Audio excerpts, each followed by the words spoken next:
Choose NetJets, the worldwide leader in private aviation, to ensure safe, seamless business travel. Thoughtful in-cabin design and cutting-edge technology allow you to continue meeting even with those on the ground. Reliable travel with NetJets means in-person opportunities are never missed again. While we continue investing in our response to COVID-19, you can remain focused on doing what's best for your business. For help finding a solution that's right for you, speak with a private aviation specialist at netjets.com.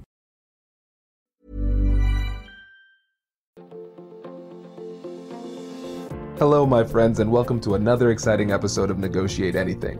Negotiate Anything is produced by the American Negotiation Institute, and with over 3 million downloads and listeners in over 180 countries, listeners just like you have made it the #1 negotiation podcast in the world.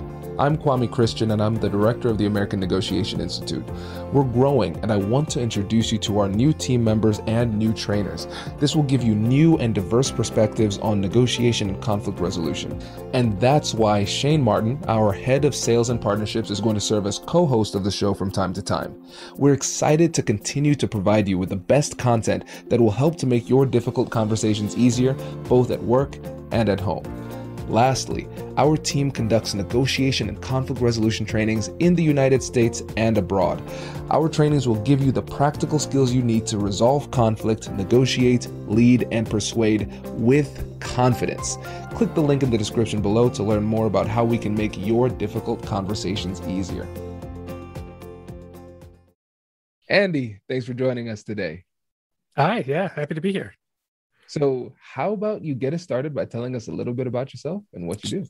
Sure. So I'm Andy Luttrell. I'm a professor of psychological science at Ball State University. I study persuasion, influence, and public opinion. And I also host the podcast Opinion Science, which features interviews with folks and explorations of ideas all around the idea of public opinion and how our opinions can change and how we communicate them.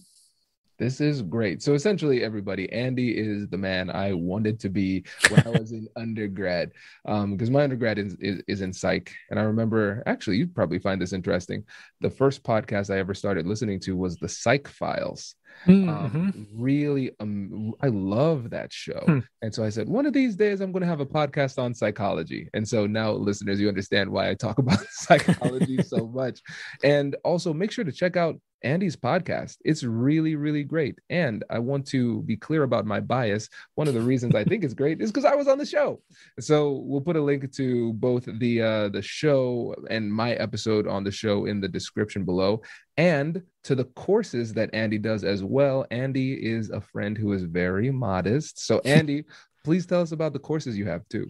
Sure. So the newest one is an audio course called The Science of Persuasion, which you can get online and listen to. And it's sort of a nice entry point into the psychology of persuasion from all the research that's been done from the very beginnings of this work around World War II, where really scientists started to ask the question, how do persuasive messages work? Or how can they work better?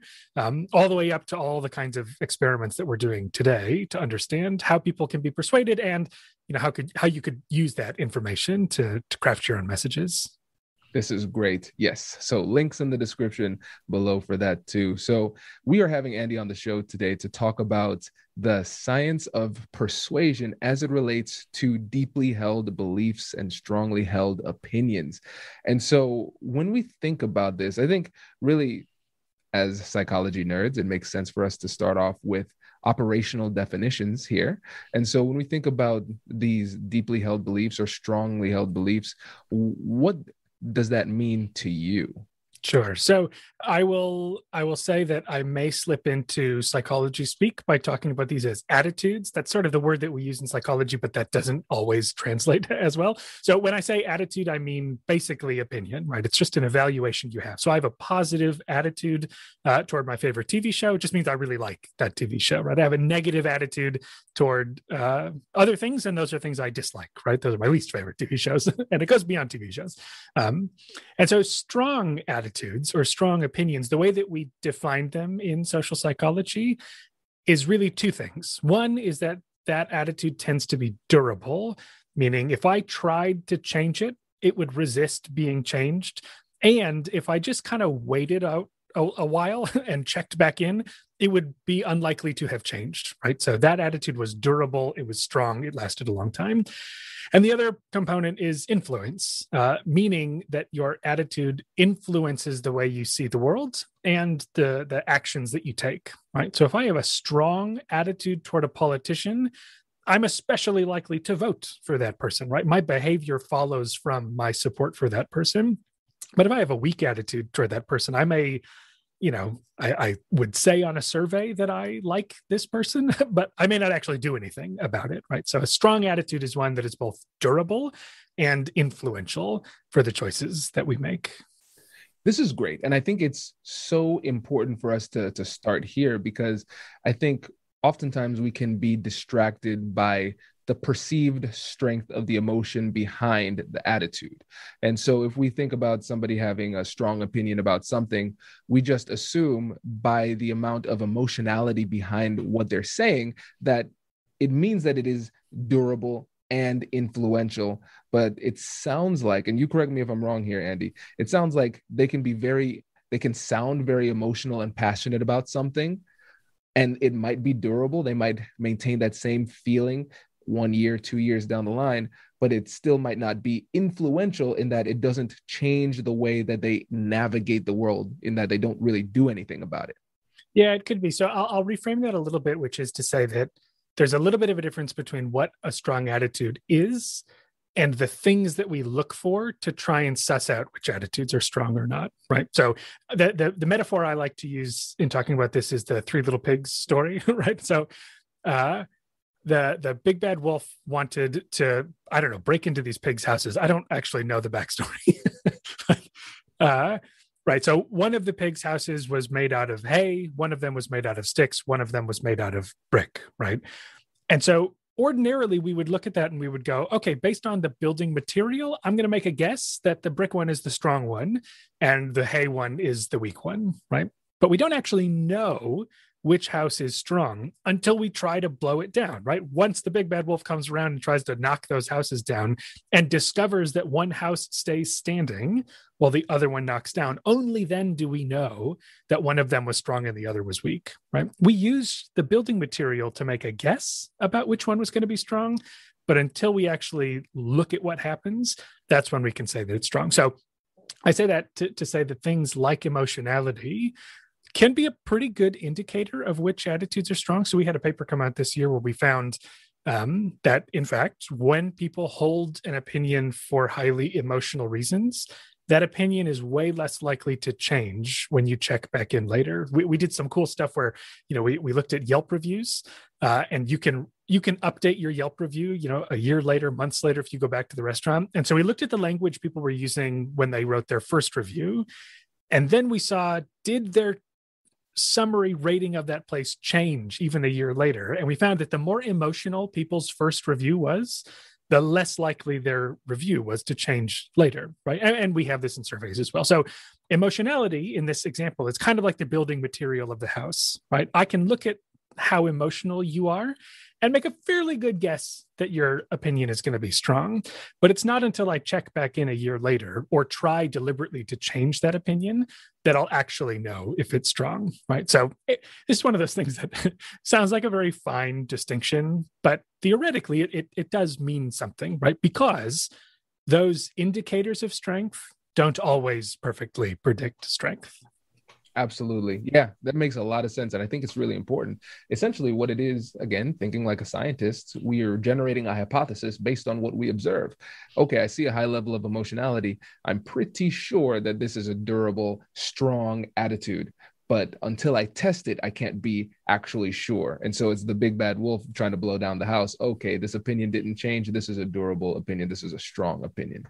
Mm-hmm. And I'll give another example too from other work that my lab has done, which is probably the indicator of a strong opinion that people look to the most is confidence. So when people say, I'm sure this is the best movie I've ever seen, that sure seems like a strong opinion, right? Strong meaning that's probably going to be hard to change in that person, right? And that person's probably going to go back to the theater and see it again, right? Their behavior follows from it because they say, I'm sure, I'm confident, I'm certain.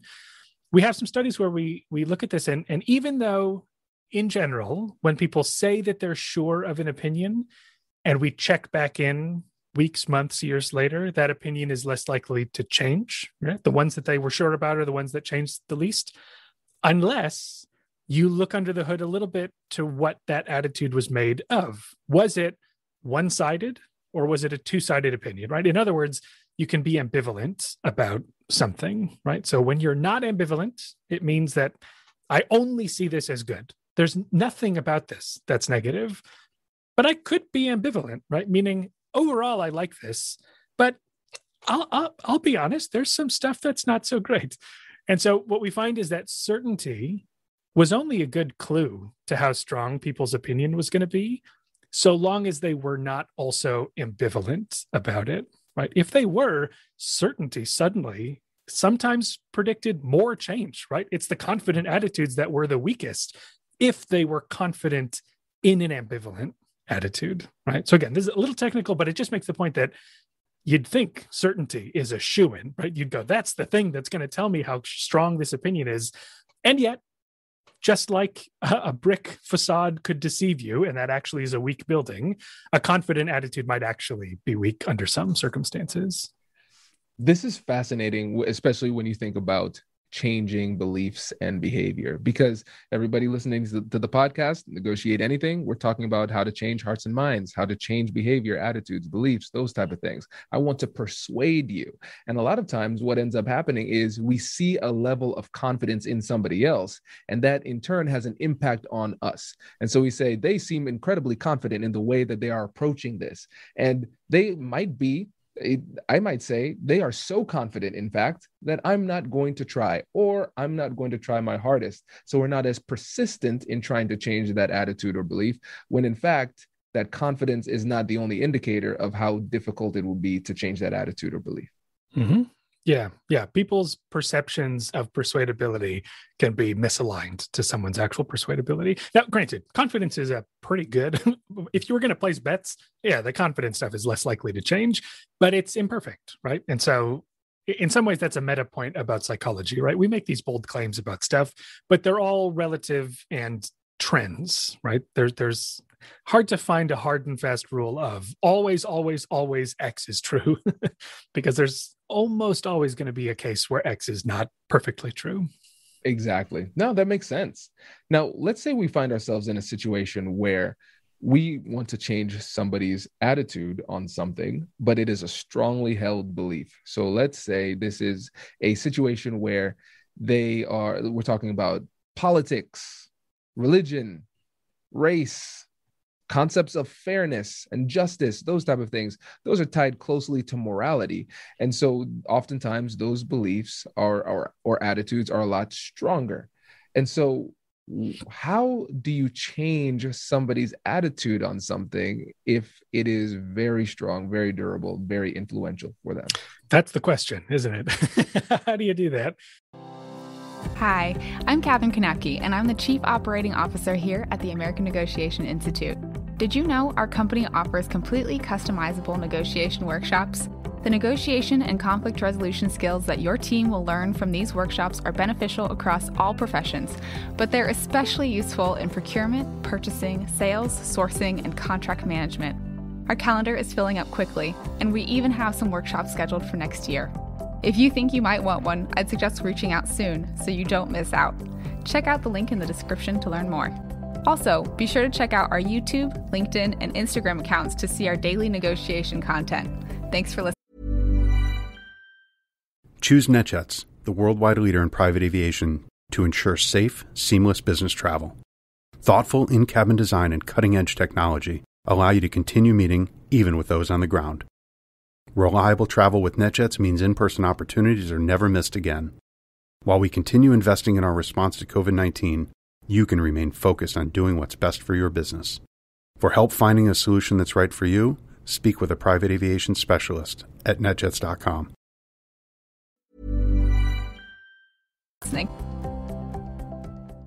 You know, in some ways, a criticism of the research on psychology is that it's focused on when people's attitudes are not super strong. Or I'm trying to create an attitude, right? The polar opposite of this is you've never heard of my product before. I got a blank slate to come in and try and get you on board, right? There's nothing in there for you to resist because I'm coming in totally clean.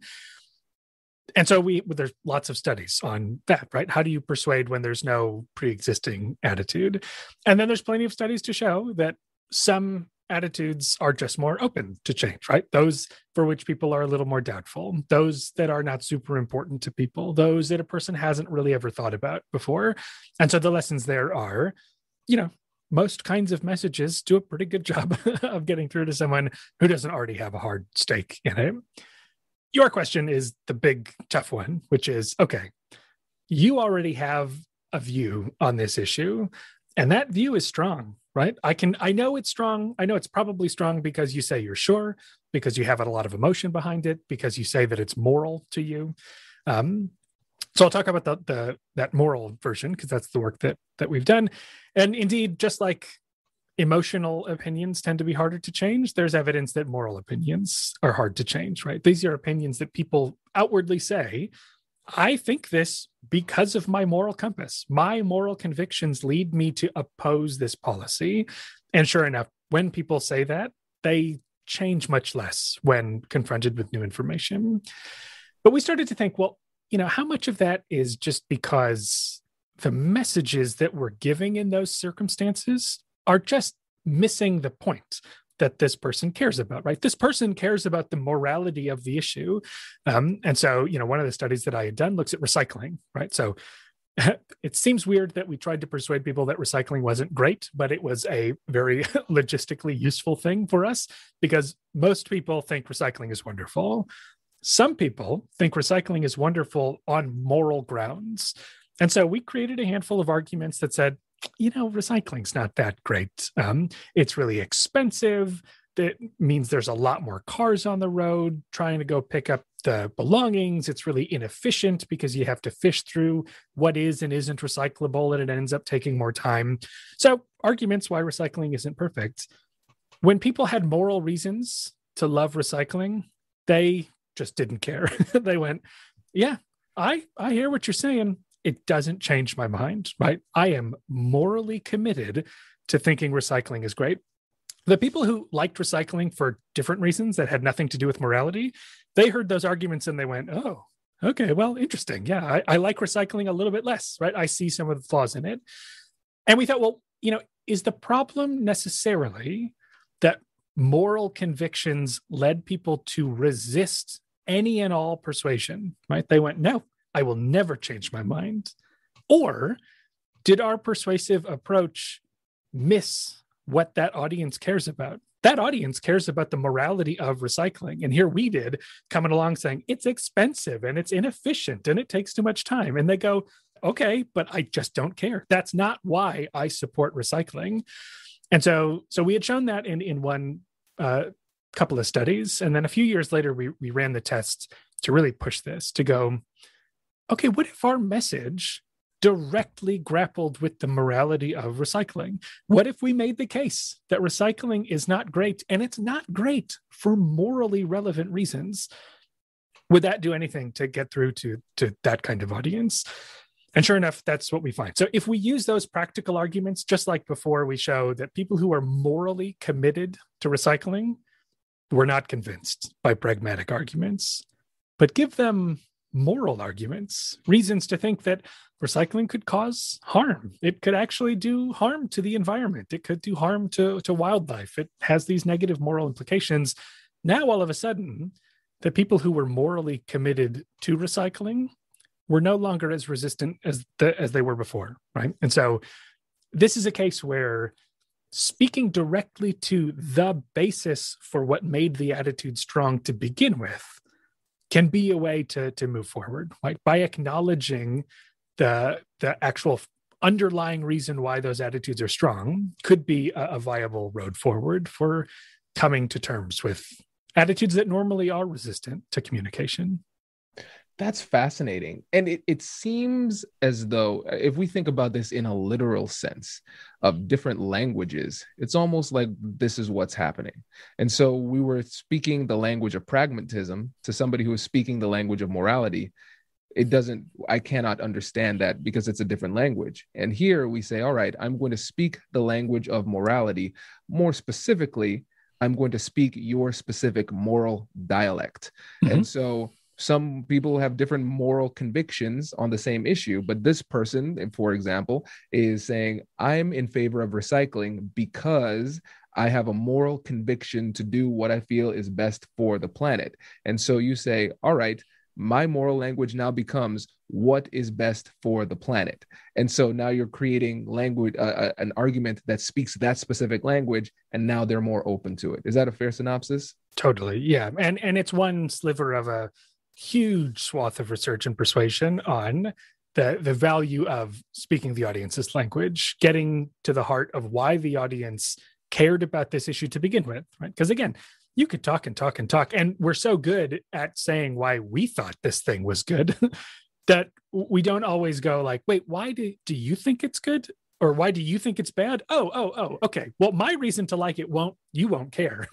I need to figure out why you resist it to begin with.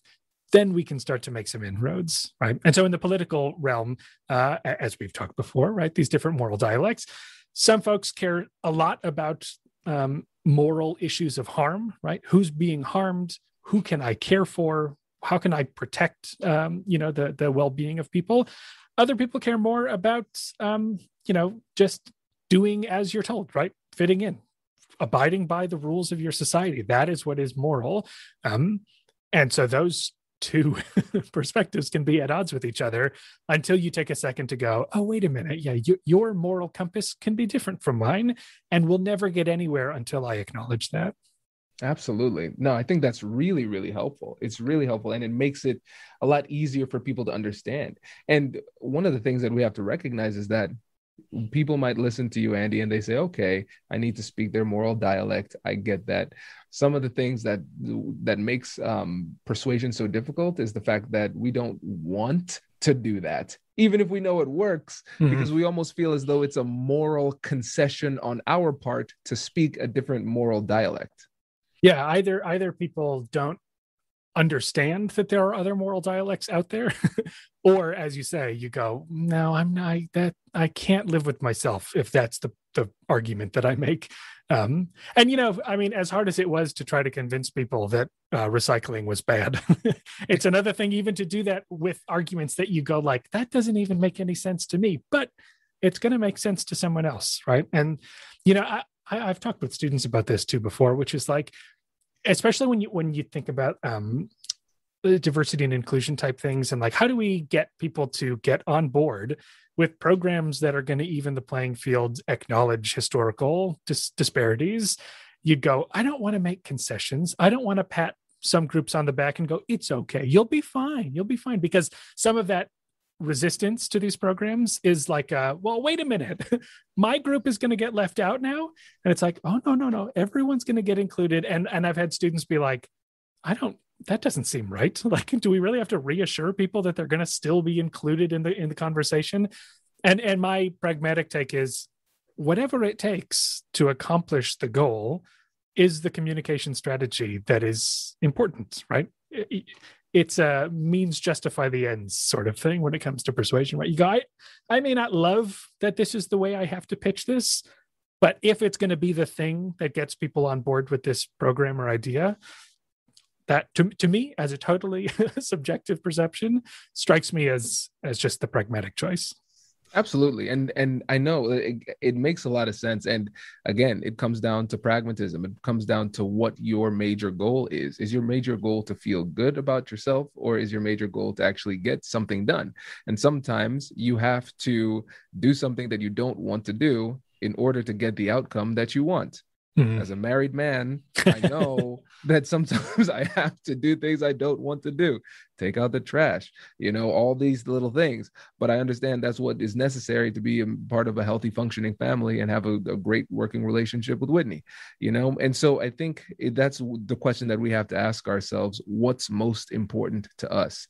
And it's tough to be able to step outside yourself in that moment. But if we think about it again, trying to think about it pragmatically, the emotional discomfort, we could maybe even describe it as dissonance that we experience when we use a different moral dialect is limited to ourselves. Because when you think about it, all right, if the outcome exists outside of ourselves, but the discomfort exists within ourselves. And I feel as though in the situations where I've had to speak a different moral dialect, things started to feel a lot better when I started to see the outcomes that I wanted to have. And so I want you to speak to the idea of dissonance and whether or not you think that's an appropriate term to describe it. What do you think? Because I have never once thought of it that way, and we are beta testing this as we Sure. speak. Yeah, there's a version of it that I could see being dissonance, and I also haven't thought of it quite that way. That the method I'm using, not the point I'm making, but the method I'm using could result in dissonance. It's a testable question. I don't know if we know that. I mean, I've got some evidence from some studies that we're still working on, which I think are interesting and potentially relevant, which are so just to backtrack, there's a long history of research showing that we like people more if they like the same things that we like, right? So if we share our opinions, we'll get along fabulously. If we have the same taste in movies, we get along really well. If we both agree politically, we're more likely to get along than if we disagree politically. Even if we both agree on coffee versus tea, we get along a little bit better. But I had always wondered, like, how far does that really go? Like, what if, and so the background for this is, as a longtime vegetarian, I always think about this, where you could be vegetarian for many reasons, right? You could do it for your health. You could do it for the environment. You could do it for animal rights related reasons. Some of those are more morally relevant than others.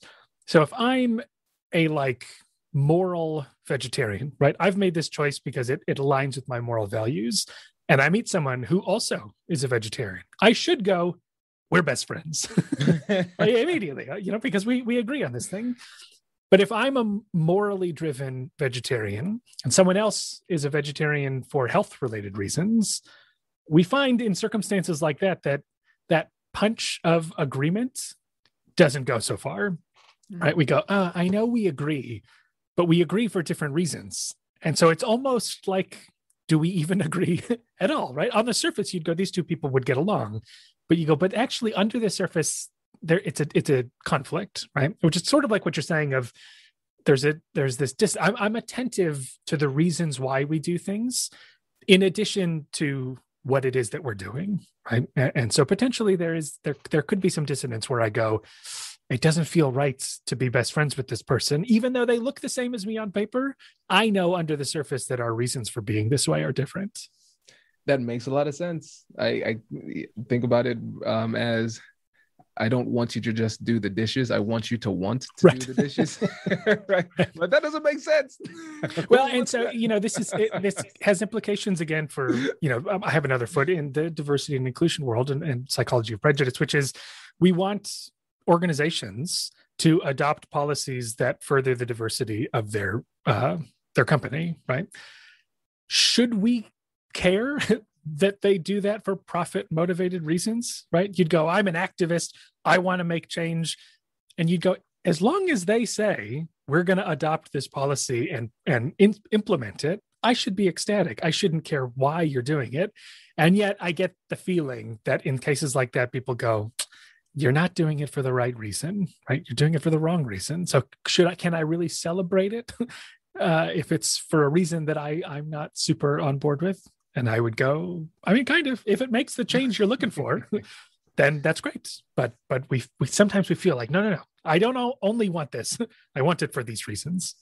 Exactly. And I think that's one of the things that we have to recognize in a lot of these serious moral dilemmas that we find ourselves in as a society. A lot of times the policy change or a pragmatic shift precedes the subsequent moral shift. So, for example, when you think about Loving versus Virginia, the interracial marriage case out of Virginia, where at the time there were strong attitudes against interracial marriage. But since that Supreme Court decision, those attitudes on a societal level have changed significantly, and it's it's an example of policy changing and then beliefs, behaviors, and attitudes changing as a result down the road. Same with integration. in 1954 with Brown versus Board of Education. Same thing. A lot of people were against integration. And then the attitudes have shifted as time has gone on. And so a lot of times we might have that there might be somebody who says, no, I don't like the reason why you're making the right decision. They might feel that way, but I think there's a little bit of consolation that says sometimes the mind has to lead the heart in these situations. Yeah, a couple other good examples. One that I love is some work that Eric Heyman and others have done. Eric Heyman was on my podcast, so you can look at episode something, Geography of Bias is what we called it. They had this cool paper like a year or two ago where they were following legal decisions related to same-sex marriage in different states, right? So this was at a time pre-Supreme Court ruling where states were kind of adopting different same-sex marriage laws independent of one another. And they sort of rolled out over time. And they had access to this like huge amount of data on people's implicit biases related to sexual orientation all over the country. And they were able to show that if you look state by state, at the moment that a state legalized same-sex marriage, you started to see a decrease in implicit biases against gay and lesbian people in that place, right? So this is another case where the law, the change, the societal change had to implement a policy, and then hearts and minds followed. Another favorite example of mine comes from Sweden. There's like this paper that nobody's ever cited from the 70s in Sweden, and they were looking at seatbelt legislation, right? So there was like a time, it boggles my mind, a time when seatbelts were not required by law in cars. And it was a policy that people thought was stupid. They were like, I don't want to wear a seatbelt. That sounds crazy. It's not going to do anything. It seems uncomfortable. And then the government said, well, we're doing it. Now seatbelts are the law. And then when you look at the public opinion polling just a couple of years later, all of a sudden people are going, oh yeah, seatbelts, they help promote our safety and they're not that uncomfortable. And all it took was going, we're just going to do this thing, guys. We're just going to implement this. And all of a sudden, right, people go, well, I might as well be okay with this because I have to do it anyway. Or I see the norms around me and that is going to push me to think about this somewhat differently than I had before. Oh, this is great. This is great. Andy, I feel like I could talk to you forever on this topic, which means you are certainly going to come back on the show, my friend. I really appreciate this. But before you go, can you remind the listeners about your podcasts and your courses as well and how they can get in touch with you? Totally. Yeah. So the podcast is called Opinion Science. Esteemed guests, including Kwame, have been on. So most of those episodes that I've done so far are interviews with prominent social scientists, political scientists, social psychologists, communication scholars, and communicators whose professional lives involve shaping opinion or just communicating opinion. We had a film reviewer on in the early days, right? Someone whose whole job is expressing their opinion about something. And so it's really just an excuse to talk to both people that I know and don't know and learn about a bunch of cool work on the psychology of how we see the world and how that changes and how we talk to other people about it, right? And so occasionally we do special episodes, like we did a big dissonance episode. So we talked about dissonance. Episode 20 is a cognitive dissonance episode. We trace the history of it. We talk about what dissonance actually is, what it does, talking to the movers and shakers in that theory. And other episodes like that are on the way. So you can find that at opinionsciencepodcast.com. Follow us on Twitter or Facebook at OpinionSciPod, and on all the major podcast platforms. And the courses, the online courses, you can find information about that at opinionsciencepodcast.com as well. Fantastic. Andy, thank you so much, my friend. Really appreciate it. Sure. Yeah. Super fun. Congratulations, you've just joined an elite club. By listening to a full episode, you're now officially on the Negotiate Anything team. So welcome aboard. What most team members do is they subscribe to the podcast because that allows them to automatically get the latest episodes of the show. The best things in life lie on the other side of difficult conversations. Keep learning, keep practicing, and keep getting better. Your relationships will improve, your career will soar, and you'll have the confidence you need to get the most out of these crucial conversations. Again, thank you for joining the team. We're excited to have you, and I will see you in the next episode. I'll catch you later.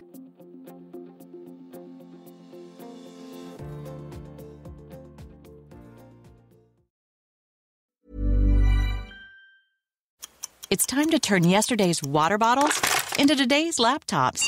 It's time to transform CO2 into a raw material for sneakers.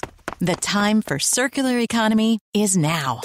We're Covestro, and we're working round the clock to turn the future of materials fully circular. Because when it comes to helping our planet, there's no time to waste. Explore our steps to circularity at covestro.com/circular-economy.